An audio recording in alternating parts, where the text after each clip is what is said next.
Yo, the CEO for Spotify made some comments that, boy, got musicians, got singer-songwriters, rappers out here feeling hurt out here. I'm telling you, listen, one of those comments being along the lines of, what did he say? He said, you can't record music every 3 or 4 years and think that's gonna be enough? Bruh. I think he's jealous. How pathetic. So these comments have definitely got the attention of the people in the music scene and those in the art community. And for me personally, I'll be real, it definitely raised my eyebrows a little bit. But I figured let's break this down and let's have a legitimate discussion and conversation. I want to talk to you guys about the things that I definitely agree with and disagree with the statements that he made. And today, we're going to talk about it. But before we do that, we got to show love to the sponsors. If you want to learn more about them, be sure to check out the links in the description of this video. And as always, you already know the deal, man. Go ahead and hit the subscribe button. And let's work. Salutes to that.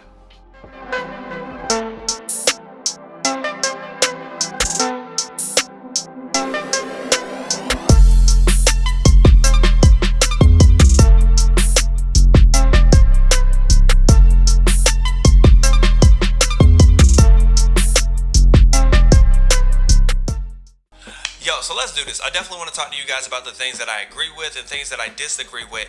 But in order to do that, we have to make sure that we're looking at all of the facts, and I want to actually show you guys what he actually said. If you're looking at a lot of the links that are being shared across social media, people are blasting him, they're cussing him out, a whole bunch of other things, but they're only getting a very, very small snippet of what he said. Matter of fact, I'm gonna do my best to put a link in the description of this video of the interview itself. So let's go and break that down. I got it to my side. Wait, what side? Okay, this side, I'm bugging, right?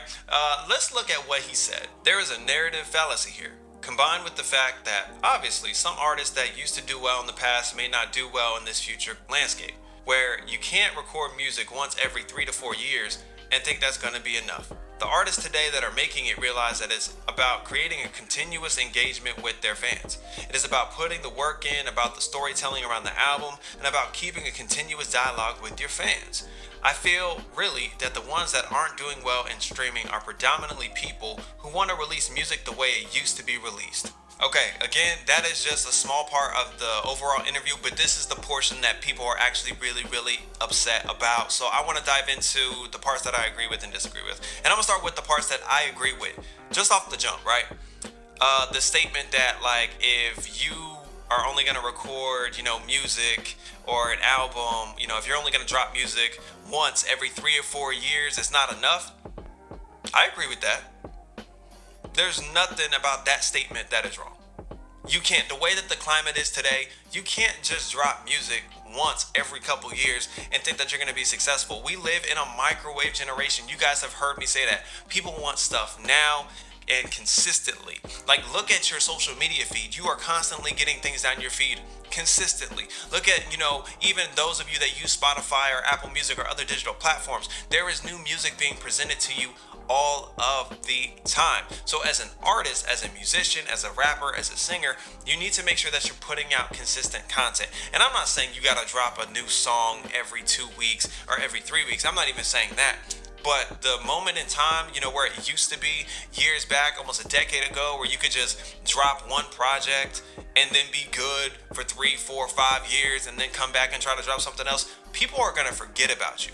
People are gonna forget about you 100% of the time, unless they're just like a family member or friend that they see you consistently. But if they're not, you're gonna get caught in the weeds. You're gonna get lost in the sea of like saturation, oversaturation of music. So I agree with that 100%. If you're only dropping music once every couple years, you're gonna have an issue.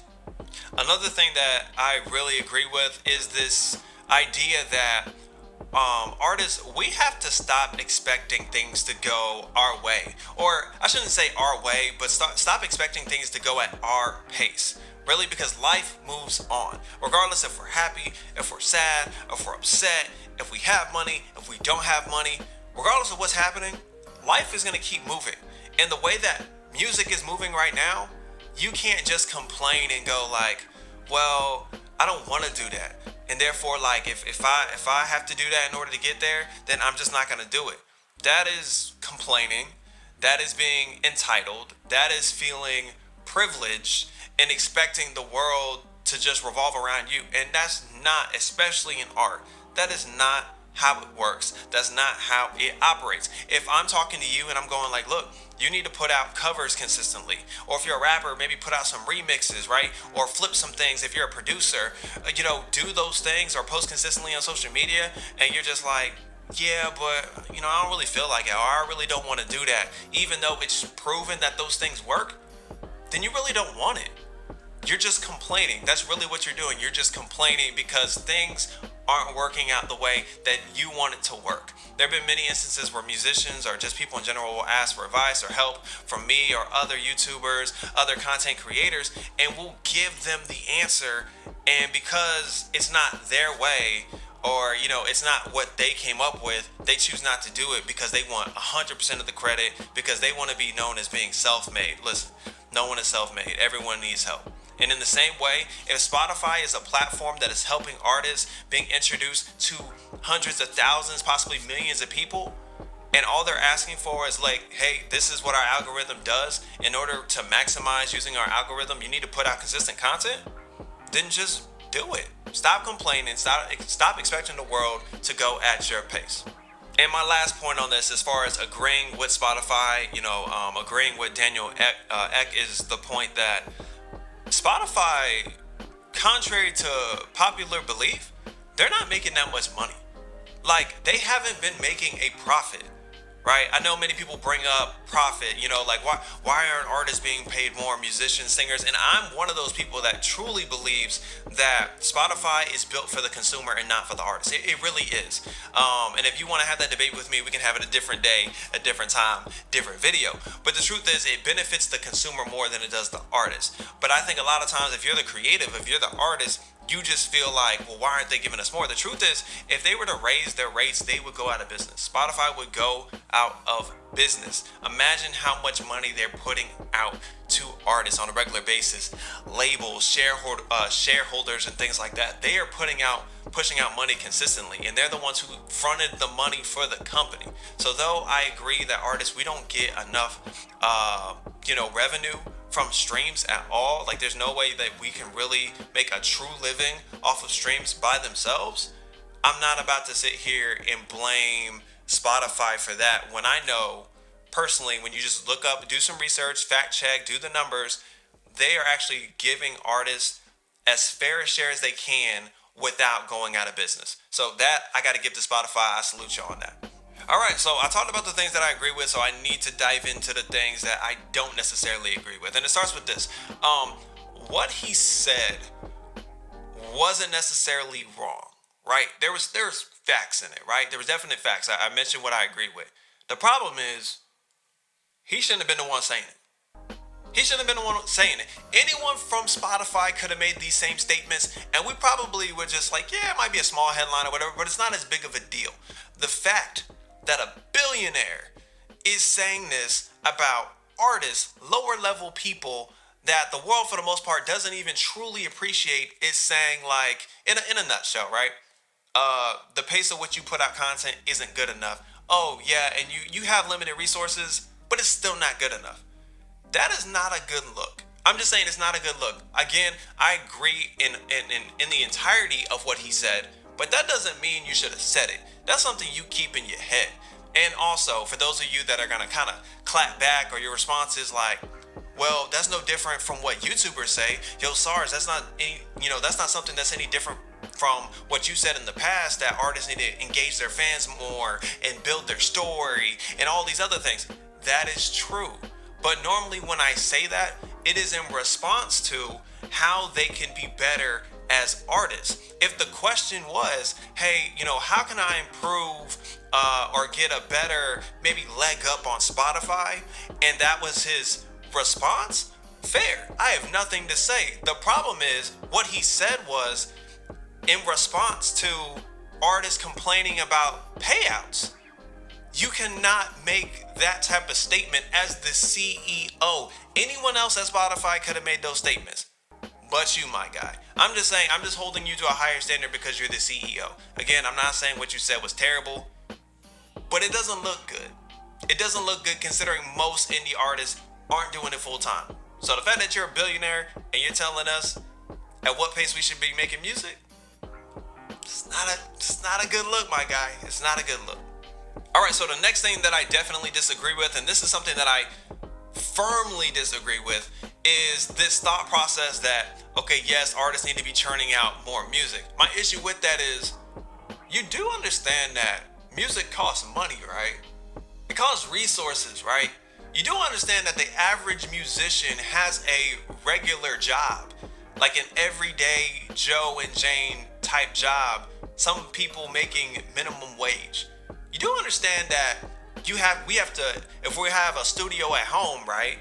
We have to pay for our DAW, our laptop, our mics, our interfaces. If you're a musician, your instrument, all these other things. Oh, if you're going to the studio, recording time, all that other stuff. We talking about marketing, the publishing, the artwork, the merch, all this stuff, all this different stuff. And that's for one song. That's for one song. That's on, the average song is about either range between 2 minutes and 37 seconds to about 3:40-ish. That's for one song. 2 to 3 minute song at minimum takes 8+ hours for us to create. That's minimum. Where's this money coming from to do all this consistent music that you're saying that we need to do? Where's it coming from? Because y'all not giving it to us. Because if you check the conversions of streams that we get, it's less than a penny. And again, I talked about it. I understand that Spotify is trying to do their best.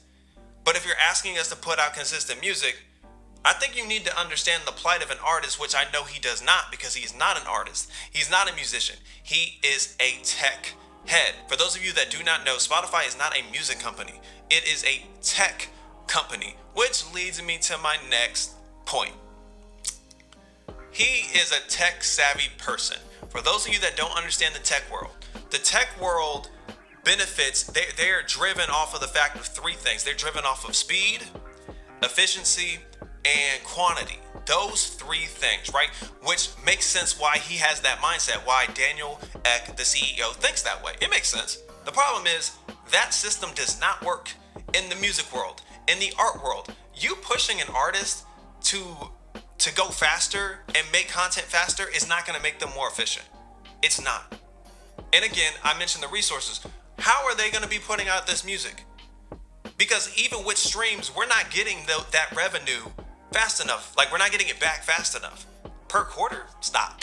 You're not getting it fast enough. And not just with streaming, any type of music, unless it's merch. You know, if I'm selling merch, I'm getting that back pretty fast, like almost immediately. But everything else, I'm getting on the ladder. So, one, pushing artists to put out more content faster is not going to make them more efficient. In most cases, you're going to force that artist to get into their head, because most of us are creatives and we don't just release trash. We think about things. These are lyrics from our heart, things that we experience, things that we see. So to ask us to just turn out, constant, possibly trash music, most of us are just gonna sit back in a corner and we're gonna be rebellious, because that's who creatives are. We're rebellious. That's really what we are. We just push out our message through the means of music. And by the way, I understand that Spotify has that algorithm, right? But me releasing more music does not equate to me making more money, nor does it equate to the quality of my music going up. If anything, it's probably going down for the majority of artists. The only type of artists that are going to benefit from this type of system that he's mentioning are people that are signed to labels, like people that are like Drake. Like, Drake is a great example of this. He can consistently put out music because he has a machine behind him. But I would argue, to my point, that anyone that listens to Drake's music, like legitimately, like you listen hard to his singles and his albums, the quality of his music has gone down. And this is my opinion, it has gone down a lot. Like, has the quantity gone up? Absolutely. He's always got a new song dropping. Always. And I appreciate that. The problem is, if I'm comparing his music right now to, let's just say, 5 years ago, it's not the same. It's not the same. And that's not just me like being like an old head, oh, his old music was better. Like, no, listen to his music. Like, things that were radio hits aren't the same right now. His classics don't sound like classics anymore. I need Spotify to understand that artists are not in the tech space. So we're not gonna operate like techies. It's not realistic. It's not realistic, especially considering that most have limited resources. That is the biggest thing. And again, let me reiterate, I don't have a problem with Daniel X's actual comments because there's truth in them. And I need artists to pay attention to what he's saying. You do need to engage with your fans more. You do need to have consistent content. You do need to let them know about your story and actually be engaging, not just every week, going, hey, check out my music. Hey, check out my music. Hey, check out my music. That's not good enough. I don't know. Maybe I'm just crazy. What do you guys think about the comments by Daniel Ek, the CEO of Spotify? Do you guys agree or do you not? Leave a comment at the bottom. And what do you guys think about this video? If you rock with it, go ahead and hit that like button and hit that subscribe button so you get notified every time I drop a new video. Also, if there's a particular video you want me to talk about, I said video. If there's a particular topic you want me to talk about, go ahead, leave it in the comments section. I do read my comments and I will add your suggestion to the list. And as always, man, be you, enjoy your life, and live authentic. Salutes to that, and I'll catch y'all later.